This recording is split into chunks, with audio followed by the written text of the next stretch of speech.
Today's video is brought to you by Assiniboia Downs Gaming and Event Center. And be sure to tune in to Trust the Profits Live Mondays at 8 p.m. Eastern for Monday Night Lights, hosted by Matthew DeSantis. So it's that time of year when 2-year-olds are beginning to race, and everyone is excited to see what kind of talent this new crop will bring. Personally, I have over 100 2-year-olds in my watch list at the moment, mostly horses whose pedigrees have caught my eyes at sales over the last year or two. And today I want to share 10 of them with you. And to help me narrow it down and keep things a little easier, I decided to limit my selections to horses who are named, as over half of the horses on my list are still unnamed, and have posted public works. These horses range in their purchase price and probably in their talent ceiling, but you know, these early season 2-year-olds aren't generally the horses who rise to the top at the end of the year. Though there are definitely exceptions. Last year's champion Forte debuted in May of his 2-year-old season. But I do think that this is a pretty solid group here I have to talk about. I'll probably be back later in the year with some others I'm excited about as they begin to post workouts, so keep an eye out for that. You know, maybe we'll add to the public watch list each month or something fun like that. Let me know if that's something you would be interested in, but we'll see. Anyway, this is probably going to be a pretty long video. I have a lot to say about these horses, so let's go ahead and get started.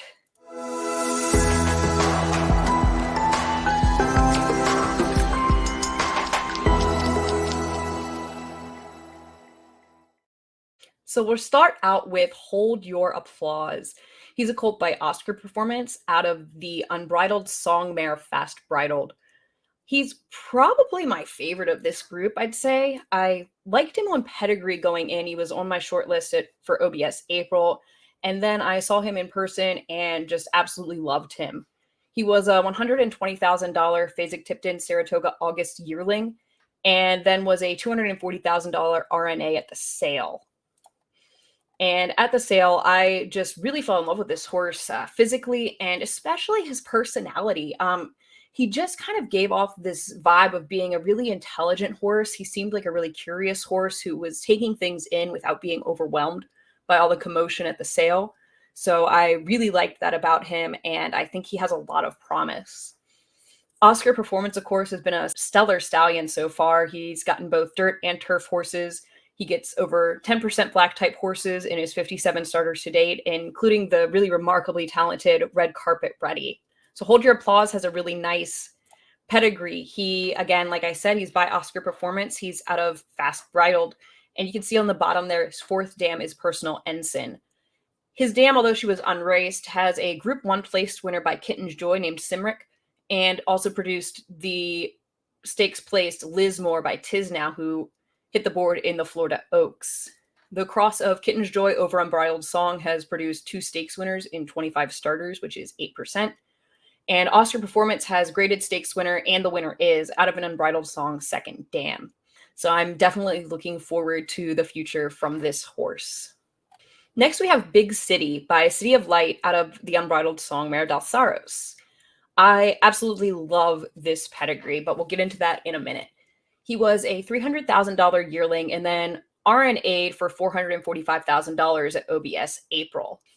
He breezed in 10-1 at that sale, and there was a lot going on that day for him. So let me take a moment here to show you that video and kind of walk through it just a little bit. So you can see here that he starts out, he's cross-firing, which means that he is on 2 different leads in the front and back. Then he gets himself to where he is on one lead, but it's the wrong lead. And then right here, a little bit before the wire, he switches back to his proper lead. You can also see here that the rider is kind of off balance and just looks a little awkward. So I think that 10-1 is not the best he could have done. And I think that this work really didn't put him on display the best that it could have. Now, as I was saying, pedigree is what really turned me onto this horse. He comes from the same family 2D as Northern Dancer, who shows up in City of Light's pedigree as the grandsire of Deputy Minister and as the sire of Something Fabulous, who was a half-brother to Secretariat, the dam sire of City of Light's dam sire to Hare. So you have that mare Something Royal there twice in City of Light's pedigree. And then you get Malibu Moon in here, who also comes from that same family 2S as Something Royal. His 9th dam, Saint-Casept, is the 2nd dam of Something Royal. This cross with Malibu Moon is something I've always been curious about with City of Light. He actually has Little Miss Moonlight out of a Malibu Moon mare that also traces to a different branch of Family 2S. She's running in the Curtis Sampson Oaks at Canterbury Park the evening that I am recording this right now. And there is some precedent for Quality Road with Malibu Moon. He has only 23 starters out of mares carrying Malibu Moon, but among those are Grade 1 winner Bellafina and her stakes-winning full brother Diamond King. The cross of Quality Road with Unbridled Song also has 4 stakes winners in 50 starters, which is 8%. City of Light has stakes winner Sendero out of a mare by Unbridled Song's son, even the score. So there's already a little bit of precedent there with that as well. Overall, I think this is a horse who probably has a lot of talent, and I'm very excited to see him as a racehorse. Next up is Cheeky Gal, the first of 3 Maximus Mischiefs on this list, which was not really an intentional choice, but kind of just the way it worked out. I highlighted this filly on my blog, Hawkstone Bloodstock, for OBS April, and she sold for $135,000 at that sale. I'm really excited for Maximus Mischief as a stallion. I love that his 7th dam, Mahari, is the 7th dam of his sire, Into Mischief.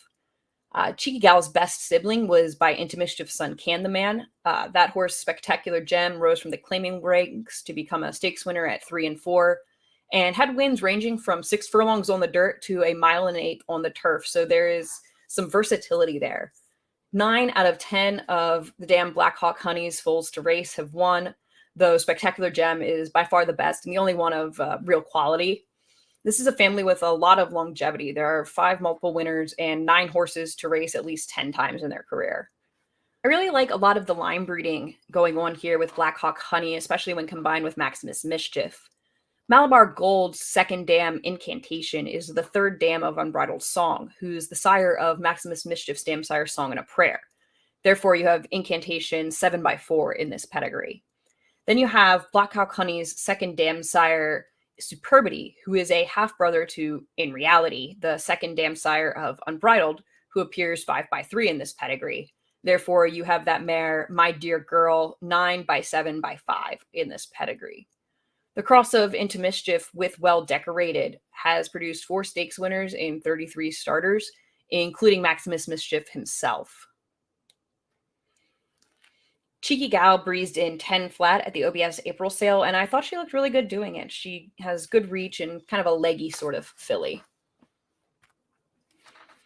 Next is Code Omaha by Omaha Beach out of Lantiz by Tisway.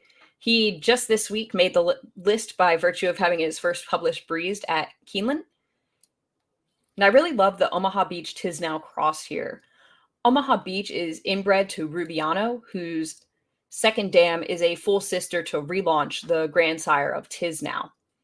The Warfront Tisnow cross has produced 4 stakes winners in 62 starters, which is 6.45%, including Grade 1 winner American Patriot. Now, this cross was huge early on. There was a point where there were 2 starters bred on the direct Warfront Tisnow cross, and they were American Patriot and Grade 3 winner Lull. And as is common when a cross sees success, basically everybody with a mare that fits it tries to duplicate it, whether that mare really makes sense otherwise or not. So the cross the numbers even out and become a little more come down to earth. However, the 6.45% is still an improvement on the overall percentage of stakes winners with Warfront on the top half of the pedigree. The dam here, Lantiz, was a really nice mare who was stakes placed on the turf at Kentucky Downs. And this is a big female family going back to his 5th dam Toll Booth. Horses such as Horse of the Year, Hopper de Grace, Belmont Stakes winner Tonalist, and Grade 1 winner Risk Averse all trace to Toll Booth. Warfront himself has Grade 1 winner Fog of War, who traces tail female to Toll Booth. And in 10 starters from all branches of Family 3L, he has Warfront, that is, has 5 stakes winners, 3 of which are from the same mare, Fog of War's Dam Stay, and a stakes placed winner. So it seems like Warfront does well with this female family. And I think that the Omaha Beach Tisnow cross is going to be a really useful one. This colt sold privately for $550,000 and breezed in 20.3 at the OBS April sale.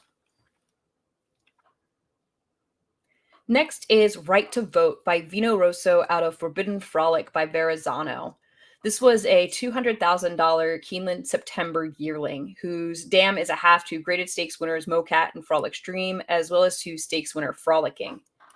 There's a lot of line breeding on the bottom here to La Troyenne's Family 1X, Verrazano's sire More Than Ready, the second dam sire Premiership, and the tail female line are all traced tail female to that Family 1X. Vino Rosso has been off to a pretty strong start at stud, which is perhaps stronger than anticipated, as though he was precocious enough to win his first 2 starts and did win the Wood Memorial at 3, he didn't really come into his own until his championship season at 4. He's a stallion who I personally am pretty high on because I'm a big fan of his breeding, and I think that I was kind of expecting him to be off to a slower start with his 2-year-olds and then get a nice late developing 3-year-old next year or something, sort of the way his sire Curlin's career went, where he was a little bit, the market kind of slowed on him a little bit early on because he didn't come out of the gate with any brilliant precocious 2-year-olds. And then, of course, obviously, Curlin is now one of the most sought-after stallions in the industry. Vino Rosso already has a stakes-placed runner, Zyno, out of a mare by Family 1X's Congrats, which could be a coincidence. It doesn't necessarily mean that has any particular affinity for this family, but it certainly doesn't hurt, and I thought it was interesting to note. Curlin has also done well with sources of Family 1X, such as More Than Ready, the cross has been very good from a fairly small sample size, with 3 stakes winners in 23 starters, which is just over 13%, including his son Palace Malice's Grade 1 winner, Structor. Curlin currently has Cody's Wish running from Family 1X. Next is Hades by Awesome Slew and Out of the Shady Lady. This was a horse who also made my short list at OBS April based on pedigree and went and breezed in 21 and 1 at that sale. I really liked his energy galloping out. I got him in 46 flat for 4 furlongs and just over a minute, 0.3 for 5 furlongs. He went all the way back around the track when galloping up and pulled up kind of looking like he could do it again, which is something I really like to see at these 2-year-old sales. A horse get a nice full gallop out around. His dam has already produced a stakes winner, Devious Dame by Gervin, and she herself is a half sister to 2 stakes winners. And her dam, Lady Discreet, is a half to Grade 1 winners Discreet Cat and Discreetly Mine, out of Grade 1 winner Pretty Discreet. Awesome Slew is a talented sprinter who's been off to a really strong start at stud in Florida. He's had 61% winners in 31 starters, as well as the really impressive stakes winner, Awesome Strong. The cross of Awesome Slew with Quality Road creates some interesting line breeding to the really prolific Family 13C. The dam of Awesome Slew, Slew Found Money, is by Seeking the Gold and Out of a Mare by Seattle Slew. Both Seeking the Gold sire, Mr. Prospector, and Seattle Slew trace tail female to the mare Myrtlewood, who is the 4th dam of Mr. Prospector and the 5th dam of Seattle Slew. Quality Road also traces to Myrtlewood, who is his 7th dam, and his sire, Elusive Quality, traces tail female to Myrtlewood's grand dam Frisette. The cross of Awesome Again over Elusive Quality has produced 9.52% stakes winners in 63 starters. Next, we have Maximus Monster by Maximus Mischief out of the Pioneer of the Nile mare Explicable. This horse was one of my pedigree shortlists, and he sold for $80,000 at OBS April. He breezed in 21.2 at the sale and looked like a big horse with a big stride. I got a chance to see him in person, and he definitely had some little nitpicky conformation issues, but gave a really nice impression overall. The Into Mischief Empire Maker Cross has been extremely productive, with 9 stakes winners in 68 starters, which is 13.24%, including Kentucky Derby winner Mandaloon. And one of those top gunner is via a Pioneer of the Nile mare. So there's definitely some precedent here for the Into Mischief Empire Maker Cross to do well here in the case of Maximus Monster. The final Maximus Mischief horse on my list is True Princess out of Raramuri Princess by Northern Fleet. This was one who wasn't originally on my pedigree shortlist, but she caught my eye when she was breezing in 10 flat. I loved her energy throughout her breeze and galloping out. I got her going 3 furlongs in 33 flat. The dam has produced 7 winners from as many starters, including a stakes-placed winner. And the Into Mischief Northern Fleet Cross has produced Grade 1 Santa Anita Derby winner Practical Move, who's by Practical Joke out of a mare by a Fleet Alex, in just 12 starters. I thought it was interesting. There's some pretty obscure names on the bottom, like Furiously and Far Out East. And Furiously in particular, I thought was notable. He was a winner of the Grade 1 Jerome at 3 and a 2-time graded stakes winner on the turf at 4.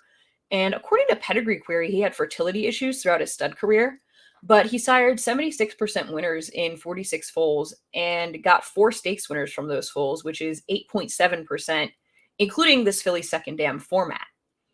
He himself was really well bred as a son of Danzig out of a Roberto mare. His second dam Dancelot was a winner of the Salima Stakes, and her third dam Secret Meaning was a winner of the Acorn.